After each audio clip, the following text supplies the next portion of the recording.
બનાવતા શીખવું છું। જો તમને મારી વાનગી પસંદ આવતી હોય તો તમે મારી ચેનલને સબસ્ક્રાઇબ કરો, મારા વિડીયોને લાઈક કરો અને તમારા ગ્રુપમાં મારા વિડીયો જરૂરથી શેર કરો। તો આજે આપણે એકદમ ઢાબા જેવા દાલ તડકો બનાવતા શીખીશું, જે બનાવવામાં ખૂબ જ આસાન છે।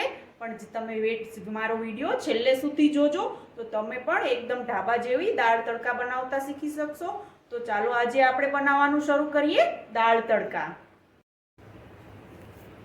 એકદમ ઢાબા જેવી દાળ તડકા બનાવવા માટેના ઇન્ગ્રેડિયન્ટ્સ આપણે જોઈ લઈએ। મેં એક મોટી વાટકી તુવેરની દાળ લીધી છે અને એક નાની વાટકી એટલે 3 મોટી ચમચી એની સામે મગની દાળ લીધી છે ફોતરા વગરની। જરૂર મુજબ પાણી લેવાનું છે।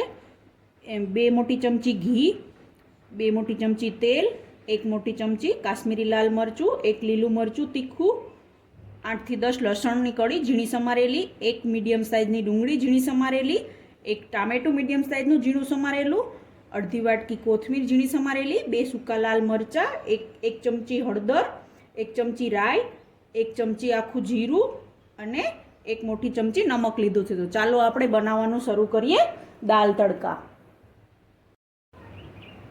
દાલ તડકા બનાવવા માટે આપણે એક મોટું બાઉલ લેવાનું છે। એની અંદર જે મેં તુવેરની દાળ લીધી હતી 1 વાટકી તે આપણે એડ કરી દઈશું અને એને વ્યવસ્થિત પાણીથી 3-4 પાણીથી ધોઈ લેવાની છે। તો આપણે બંને દાળને મિક્સ કરી અને 3-4 પાણીથી ધોઈ લઈશું અને પછી આપણે એને 10 થી 15 મિનિટ માટે રેસ્ટ કરી અને પછી એને બાફવાની છે। તો આપણી એકદમ મસ્ત દાળ બનશે। તો હવે આપણે બંને દાળને વ્યવસ્થિત 3-4 પાણીથી ધોઈ લઈએ। તમે જોઈ શકો છો મેં દાળને વ્યવસ્થિત 3-4 પાણીથી ધોઈ લીધી છે। તો હવે આપણે એની અંદર એક મોટો વાટકો પાણી એડ કરી અને પલાળી દઈશું 10 થી 15 મિનિટ માટે। તો આપણે 10 થી 15 મિનિટ માટે દાળને પલાળવા માટે રાખી દઈએ। હવે આપણે દાળ 10 થી 15 મિનિટ માટે પલળી ગઈ છે। તો હવે આપણે એને બાફવા માટે પ્રેશર કુકરમાં બાફી લઈશું। તો આપણે પહેલાં કુકરને ગેસ ઉપર ગરમ થવા માટે મૂકી દઈએ અને આપણે જેટલી દાળ લીધી હતી એનું 3 ગણું પાણી એડ કરવાનું છે। તો આપણે 1 વાટકી તુવેરની દાળ લીધી હતી તો આપણે એની સામે 3 વાટકી પાણી એડ કરી દઈશું કુકરની અંદર। 3 વાટકી પાણી એડ કરી અને પછી આપણે 3 મોટી ચમચી મગની દાળ તો એની સામે અડધી વાટકી પાણી એટલે 3.5 વાટકી પાણી આપણે એડ કરવાનું છે। એટલે આપણે પરફેક્ટ માપ સાથે દાળ બનશે અને વફાઈ પણ મસ્ત જાય। તો આપણે 3 વાટકી પાણી એડ કરી દઈએ અને થોડું પાણી ગરમ થાય પછી જ એની અંદર દાળ એડ કરશો તો તમારા કુકરની અંદર પાણી ઉભરાય અને બહાર નહીં આવે। તો હવે આપણી પાણી બધું 3.5 વાટકી મેં પાણી એડ કરી દીધું છે। તો આપણું થોડું પાણી ઉકળે એટલે આપણે જે દાળ પલાળીને રાખી હતી તે આપણે એની અંદર એડ કરી અને 3 વિસલ થાય ત્યાં સુધી એને બાફવાની છે। આપણું પાણી ગરમ થઈ ગયું છે।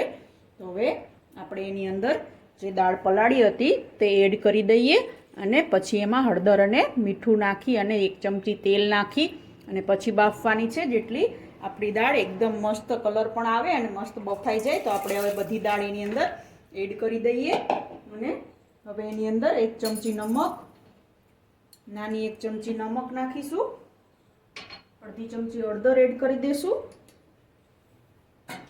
અને 1 ચમચી તેલ એડ કરી દઈશું એટલે આપણી દાળ ઉભરાય નહીં અને કુકર પણ ખરાબ ન થાય અને બહાર ન આવે અને વ્યવસ્થિત પાકી જાય। એટલા માટે હવે આપણે સેજ ઉકળી જાય દાળ બધી પાણીની અંદર પછી આપણે એનું ઢાંકણ બંધ કરી અને વિસલ કરવાની છે જેથી 3 જ વિસલમાં આપણી દાળ મસ્ત રીતે બફાઈ અને રેડી થઈ જાય। તો હવે આપણે જે દાળ બાફવા માટે મૂકી હતી કુકરની અંદર તો હવે આપણે 3 વિસલ કરી લીધી છે। તો હવે આપણે ચેક કરી લઈએ કે દાળ બફાઈ ગઈ કે નહીં। તો આપણે હવે ઢાંકણ ખોલી અને ચેક કરી લઈએ। તમે જોઈ શકો છો આપણી દાળ મસ્ત રીતે બફાઈ અને રેડી થઈ ગઈ છે। તો હવે આપણે દાળનો વઘાર કરી લેશું। તમે જોઈ શકો છો આપણે જે દાળ બાફી હતી તેને આવી રીતે ચમચા વડે થોડીવાર હલાવી લેશું જેથી આપણી દાળના એક રસ થઈ જાય ને થોડા ટુકડા થઈ જાય દાળના તો આપણી દાળ તડકા ખૂબ જ મસ્ત બને। એટલા માટે આવી રીતે થોડીવાર ચમચા વડે એને ફેટી લેવાની છે જેથી આપણી દાળ એક રસ થઈ થોડા ટુકડા રહે અને મસ્ત ટેસ્ટી બને। તો આવી રીતે એને 1 થી 2 મિનિટ માટે આપણે ફેટી લેશું। હવે આપણે દાળનો વઘાર કરવાનો છે, તડકો લગાવવાનો છે તો એના માટે મેં એક કડાઈ ગરમ કરવા માટે મૂકી દીધી છે। એની અંદર હું જે 2 ચમચી આપણે ઘી લીધું હતું તે એડ કરીશ. ગરમ કરેલું ઘી છે. અને 2 ચમચી આપણે તેલ એડ કરવાનું છે, જેથી બંનેથી વઘાર કરશો તો એકદમ મસ્ત ટેસ્ટ આવશે. એટલે મેં ઘી અને તેલ બંને યુઝ કર્યા છે. તમે એકલા ઘીમાં પણ વઘાર કરી શકો છો. તો હવે આપણે 2 ચમચી એની અંદર તેલ એડ કરી દઈએ. અને તેલ ગરમ થાય પછી આપણે તડકો લગાવી લઈએ દાળ માટે. તો હવે આપણે તેલ ગરમ થાય પછી દાળનો તડકો લગાવીશું. દાળમાં તડકો લગાવવા માટે આપણું તેલ ગરમ થઈ ગયું છે. તો હવે આપણે એની અંદર 1 ચમચી જે મેં રાઈ લીધી હતી તે એડ કરી દઈએ. રાઈ સંતળાઈ જાય, તતડી જાય બધી રાઈ પછી આપણે 1 ચમચી આખું જીરું છે તે એડ કરી દઈએ. અને જે 2 સૂકા લાલ મરચાં મેં લીધા હતા તે પણ આપણે એની અંદર એડ કરી દઈએ. અને હવે આપણે એની અંદર ચપટી અડધી ચમચી હળદર એડ કરવાની છે. એટલે મસ્ત વઘાર થાય તો અડધી ચમચી મેં હળદર એડ કરી દીધી છે. તો હવે આપણે એની અંદર મેં ઝીણું સમારેલું જે લસણ લીધું તો 8-10 કળી તે એડ કરી દઈએ. અને ડુંગળી એડ કરી દઈએ, 1 ઝીણી સમારેલી. લીલા મરચાં એડ કરી દઈએ ઝીણા સમારેલા. અને ટામેટું એડ કરી દઈએ. તો હવે આપણે બધી જ વસ્તુને ચમચા વડે આવી રીતે મિક્સ કરી લઈએ. અને બધી જ વસ્તુને મસ્ત રીતે પકાવી લઈએ. બધું જ વ્યવસ્થિત રીતે મસ્ત રીતે સંતળાઈ જાય અને પાકી જાય ટામેટું, ડુંગળી, લસણ. પછી આપણે એની અંદર દાળ એડ કરવાની છે અને બીજા મસાલા એડ કરવાના છે. તો આવી રીતે આપણે એને પકાવી લેવાનું છે. જ્યાં સુધી બધું સંતળાઈ જાય ત્યાં સુધી આપણે એને પકવવા દેશું. અને પાકી જાય પછી આપણે એની અંદર મસાલા કરી અને દાળ એડ કરીશું. તો હવે આપણે 2 મિનિટ માટે ટામેટા, ડુંગળી, લસણને સંતળાવા દઈશું. તમે જોઈ શકો છો આપણે જે તડકા માટેનો વઘાર કર્યો હતો એમાં બધી વસ્તુ મસ્ત રીતે સંતળાય અને લાઇટ બ્રાઉન થઈ ગઈ છે. તો આપણે હવે એની અંદર મસાલા એડ કરી દઈએ. હું 1 ચમચી જે આપણું નમક છે તે એડ કરી દઈશ. 1 ચમચી હળદર એડ કરી દઈએ. કાશ્મીરી લાલ મરચું 1 ચમચી એડ કરી દઈએ. અને બધી જ વસ્તુને વ્યવસ્થિત રીતે મિક્સ કરી લઈએ મસાલાની અંદર. પછી આપણે એની અંદર દાળ એડ કરી અને ઉકળવા દેવાની છે, જેથી આપણી દાળ તડકા ખૂબ જ મસ્ત કલરફુલ બની જાય અને એકદમ ટેસ્ટી બને. એટલા માટે આપણે હવે બધા જ મસાલાની અંદર બધા જ મસાલા અને ગ્રેવી બધું મસ્ત રીતે મિક્સ થઈ ગયું છે. તો હવે આપણે એની અંદર જે દાળ બાફીને આપણે રાખી હતી તે દાળ એડ કરી દઈએ.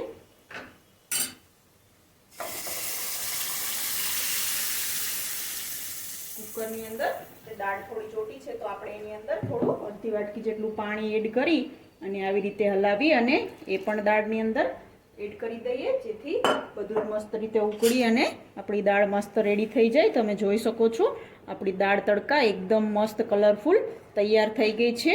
જેટલી દેખાવમાં મસ્ત દેખાય છે એટલી ટેસ્ટી પણ લાગશે. તો તમને આવી રોજ અવનવી વાનગીઓ શીખવા માટે તમે મારી ચેનલને સબસ્ક્રાઈબ કરો, મારા વિડીયોને લાઈક કરો અને તમારા ગ્રુપમાં મારા વિડીયો શેર કરો. તો તમે જોઈ શકો છો આપણા દાળની અંદર મસ્ત તડકો એડ થઈ અને મસ્ત કલર આવી ગયો છે. તો હવે આપણે એને 2 થી 3 મિનિટ માટે ઉકળવા દેશું અને ઉકળી જાય પછી આપણે એને સર્વ કરી લેશું. તમે જોઈ શકો છો આપણી દાળ તડકા મસ્ત ઉકળી ગઈ છે. તો આપણે હવે એની અંદર થોડી કોથમીર એડ કરી દઈશું અને થોડી સર્વિંગ માટે રાખીશું. તો અડધી કોથમીર એડ કરી અને કોથમીરને મિક્સ કરી લઈએ ચમચા વડે. અને પછી હવે આપણે એને મિક્સ કરી અને સર્વ કરવા માટે એક બાઉલમાં કાઢી લેશું. તો તૈયાર છે એકદમ ઢાબા સ્ટાઇલથી બનાવેલી આપણી દાળ તડકા, જે ખાવામાં ખૂબ જ ટેસ્ટી અને ચટાકેદાર છે. તમે જોઈ શકો છો એકદમ મસ્ત દાળ તડકા તૈયાર થઈ ગઈ છે. જો તમને મારી આ રેસીપી ગમી હોય તો તમે પણ ઘરે જરૂરથી ટ્રાય કરજો અને તમારી રેસીપી, તમારી દાળ કેવી બની તે મને કમેન્ટ બોક્સમાં જરૂરથી જણાવજો. કેવી લાગી આજની રેસીપી તમને? જો તમને મારી રેસીપી પસંદ આવી હોય તો તમે મારી ચેનલને સબસ્ક્રાઇબ કરો, લાઈક કરો અને શેર કરો. તો રોજ આવી અવનવી વાનગી જોવા માટે જોતા રહો રંગત, ખાણીપીણીના શોખીન ગુજરાતીઓની. Thanks for watching.